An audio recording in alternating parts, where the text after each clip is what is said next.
Hello అండి, ఇవాళ గుమ్మడికాయ పాలకూర రెండింటి కలిపి ఫ్రై అయితే చేశాను. మీరు ఎవరైనా చేశారా అయితే కామెంట్ చేయండి. రైస్లోకి చపాతీలోకి చాలా బాగుంటుంది, ఒక్కసారి ట్రై చేయండి. ముందుగా అయితే ఆయిల్ వేసుకొని సోంపు, జీలకర్ర ఆవాలు, బిర్యానీ ఆకు, ఎండుమిర్చి వేసుకొని ఆనియన్, పచ్చిమిర్చి కూడా వేసుకొని కలుపుకొని వెల్లుల్లి సన్నగా కట్ చేసుకొని వేసుకోవాలండి.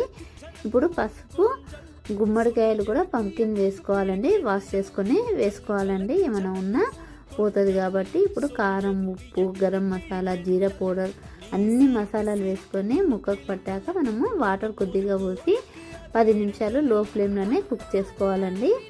ఇలా కుక్ అయ్యాక మనము బ్రౌన్ షుగర్ 1 టేబుల్ స్పూన్ వేసుకొని ఇలా ముక్క ఉడికాక మనం పాలకూర వేయాలండి. ఇప్పుడు గరం మసాలా 1 టేబుల్ స్పూన్ నెయ్యి వేసుకొని ఇలా దగ్గర పడ్డాక మనము లాస్ట్లో కొత్తిమీర వేసి కొంచెం కుక్ చేసుకొని స్టవ్ ఆఫ్ చేసుకోవాలండి ఫ్రై అయ్యాక. అంతే అండి. Please subscribe.